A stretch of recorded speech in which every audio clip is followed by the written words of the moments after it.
हो, मला भाजपा कोणाचा पक्ष आहे? भाजपा हा मराठी माणसाचा पक्षच नाही आहे. भाजपा आणि महाराष्ट्राच्या अस्मितेचा, मुंबईच्या अस्मितेचा, मराठी स्वाभिमानाचा भारतीय जनता पक्षाचा काडी मात्र संबंध नाही. त्याच्यामुळे त्यांच्या यादीमध्ये परप्रांतीयांचा भरणा असेल तर त्यात आश्चर्य वाटण्यासारखं काय आहे?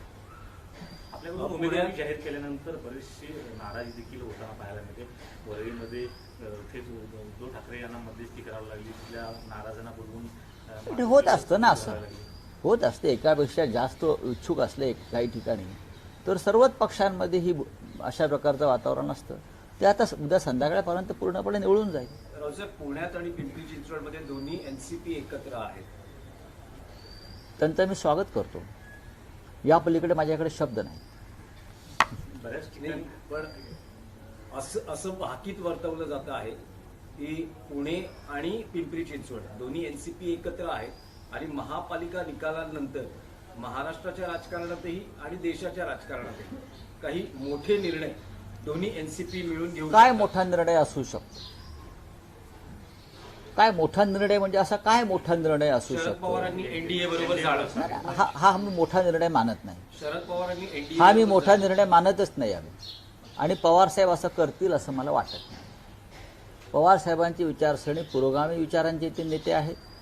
त्यांनी जी पुरोगामी विचारधारा आहे, शाहू फुले आंबेडकर आणि जात्यंत शक्तीविरुद्ध जी लढाई महाराष्ट्रानं कायम केली, त्याचे सध्याचे शिलेदार आणि नेतृत्व शरद पवारांकडे आहे. आणि आम्ही त्यांच्याकडे त्या दृष्टीनं पाहतो. त्याच्यामुळे असा वेडावाकडा विचारधारेविरुद्ध जाण्याचा निर्णय ते घेतील असं आम्हाला वाटत नाही त्यांच्या चाहत्यांना. पण राजकीय वर्तुळात अशी चर्चा आहे की यासाठी उद्योगपती गौतम अदानी मध्यस्थी करतायत. गौतम अदानी म्हणजे महात्मा फुले नाही आहेत बरं का, किंवा संत गाडगे महाराज नाही आहेत.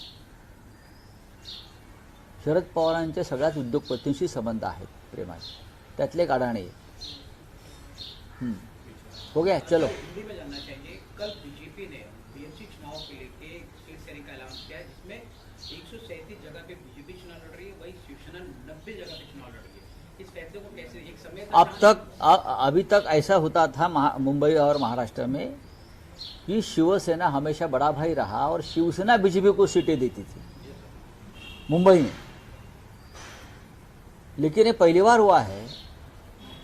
अमित शाह की जो शिवसेना है, मैं अमित शाह जी की शिवसेना मानता हूं, उनको बीजेपी से सामने गिड़गिड़ाकर सीटें मांगनी पड़ रही है. ये शिवसेना नहीं है, उसे हम शिवसेना नहीं मानते.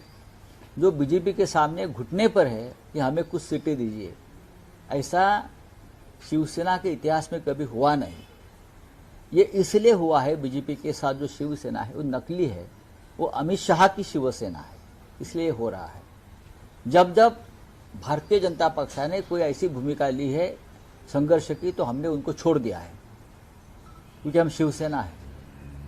हम अकेले चुनाव में सामने गए, चाहे बीएमसी हो चाहे महाराष्ट्र का चुनाव, हमने अकेले चुनाव लड़ा है. लेकिन बीजेपी के सामने कभी घुटने नहीं टेके. ये स्वाभिमान की बात है महाराष्ट्र में.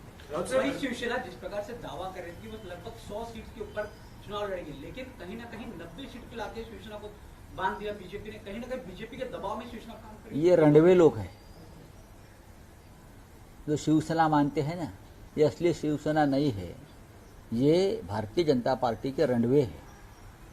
इसलिए तो ये घुटने टेक रहे हैं ना, और क्या है. चलिए, एक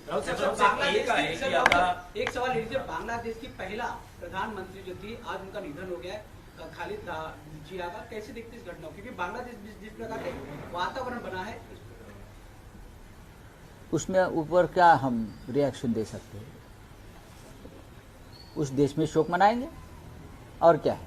राऊतसाहेब, जागा वाटप पूर्ण झालेलं आहे, उमेदवारांना एबी फॉर्म देण्यात आलेले आहेत आणि आता खरी लढाई सुरू होईल प्रचाराची. म्हणजे प्रचारात नेत्यांच्या भाषणाच्या तोफा धडाडतील वगैरे वगैरे. तर राज ठाकरे उद्धव ठाकरे मिळून संयुक्त किती सभा होऊ शकतात? मुंबईमधल्या 6 लोकसभा क्षेत्रामध्ये संयुक्त सभा होतील दोघांच्याही संयुक्त सभा. 6 सभा. हो. याशिवाय ठाण्यात होतील, कल्याण डोंबिवलीत होतील, त्या संदर्भात नियोजन सुरू आहे. धन्यवाद. राउत सर एक सवाल जिस प्रकार से प्रचार चुनाव जब शुरू होगा, बीजेपी ने लगभग कई बड़े नेताओं का चुनाव प्रचार लिस्ट में स्टार कैबिनेट में, जैसे प्रधानमंत्री अमित शाह, यहाँ तक योगी पंतप्रधान येऊ आदित्यनाथ, शकतात. कई बड़े बड़े लोगों का नाम, कैसे देखते इस प्रचार सभा को? क्या जरूरत है मुंबई में मोदी जी को आने की? या यहाँ की बीजेपी, यहाँ के मुख्यमंत्री सक्षम नहीं है प्रचार के लिए? योगी आदित्यनाथ क्यों आ रहे हैं? क्या संबंध है? और भी राज्य के मुख्यमंत्री आएंगे. यहाँ आप माहौल खराब करना चाहते हैं. आज किसी ने कहा है कि मुंबई में सिर्फ जय श्री राम का नारा चलेगा. हम मानते हैं मुंबई में जय महाराष्ट्र का नारा चलेगा. यहाँ नारा चलेगा तो जय महाराष्ट्र, जय भवानी, जय शिवाजी, ये नारा मुंबई में चलेगा. समझा? ये योगी आदित्यनाथ वगैरह वगैरह लोगों को लाकर आप अपनी कमजोरी दिखा रहे हो. आपके पास ताकत नहीं है. आप हर प्रांत के मुख्यमंत्री को लाकर या मंत्रियों को लाकर यहाँ चुनाव लड़ना चाहते हो.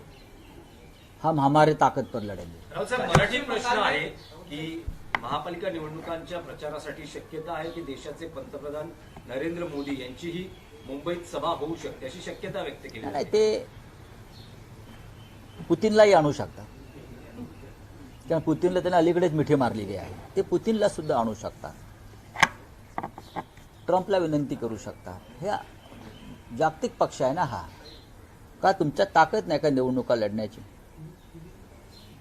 तुम्ही मुंबई भाजपचे अध्यक्ष आहात, तुम्ही राज्याचे मुख्यमंत्री आहात.